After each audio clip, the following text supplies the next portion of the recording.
Welcome to our three-part series in our Mini But Mighty Leadership Lessons on accountability. Accountability is a critical component of the larger theme that we've been talking about, which is how to ensure you get what you want at work, meaning get the outcomes and results you want at work with less confusion, no micromanagement, and better overall collaboration.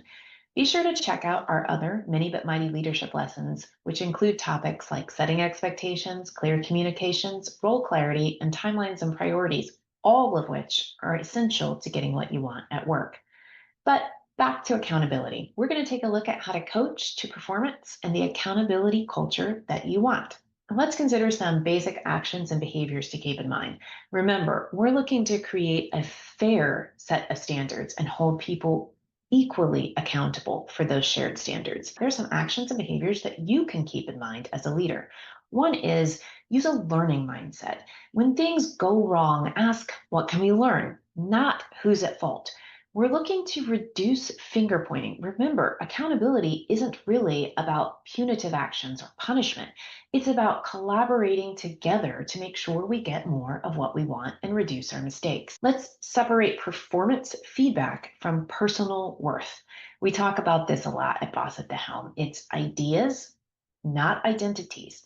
So people exhibit behaviors or take actions that we may need to correct or coach to, but it's not about their personal value, right? It's not about the identity or their personal worth. We're looking to improve overall behaviors, mindsets, and actions within the workplace. We want to normalize reviewing and analyzing how things are going.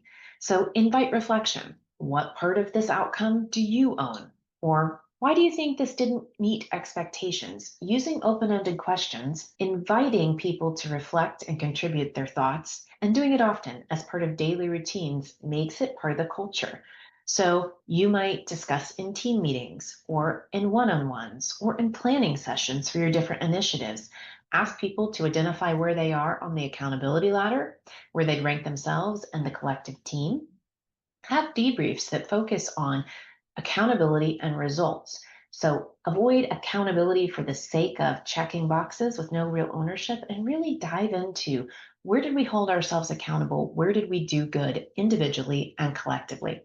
You also can do this with transparent tracking, dashboards and project tools that help us visualize who's in charge, what are we trying to do, and how are we doing it? Are we actually being accountable to what we're collectively trying to achieve? Now, the harder part, the trickier part as a leader is along the way, you have to coach people to the performance you're looking for. Sometimes that means having hard conversations and taking corrective action.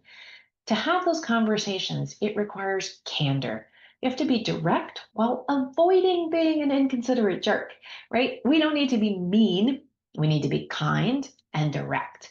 If the product isn't meeting expectations, give feedback, talk about it, ask open-ended questions, learn why, and coach to the performance and results that you want. Conversations that will help you build accountability are specific, behavior-based, not identity-based, and future-focused. The goal is growth, not gotcha. A framework that you might consider using to help you build these conversations is the SBI coaching formula, starting with situation, where you define the when and the where, talking about behavior, the observable action, and the impact, the effect that it had on somebody, the team, the project, the outcome. Finally, the next step. What will they do differently? Let's take a couple of examples. So we tend to say things more like, we can't have this happen again. Instead, consider, how will we prevent this next time? Instead of, you missed that deadline. How about, let's talk about what got in the way of meeting the deadline? Instead of, you need to fix this. How about, do you know what went wrong or why this didn't meet expectations? And what support would you need in order for it to go right the next time? Here's another example of building accountability by using open-ended questions and inviting reflection and asking them to come up with solutions that you can help and support. In Monday's meeting, when you interrupted Jordan, it shut down their input. Let's talk about how we can ensure equal participation next time. This is a common problem that many managers and leaders experience, where one or a few team members interrupt or take over or hog all the conversation and limelight in a meeting so other people can't contribute and eventually they don't feel like their voice is worth being heard. That's an example as a leader of where you can coach, and help hold people accountable. So, in that case, let's break that example down. Let's go back to that SBI coaching formula. In the example, in Monday's meeting, that's the situation. When you interrupted Jordan, that's the specific observable action or behavior. It shut down their impact. That's the effect on an individual. It could be on the team, on the culture, on a specific outcome. And the next step, let's talk about how we can ensure equal participation next time. This formula is a great way for you to coach people towards accountability. Now, there's another component, the one that we tend to let go of. Oftentimes, managers and leaders assume that because we've had a conversation and come up with an action that we can take next time, that it's all fixed and done.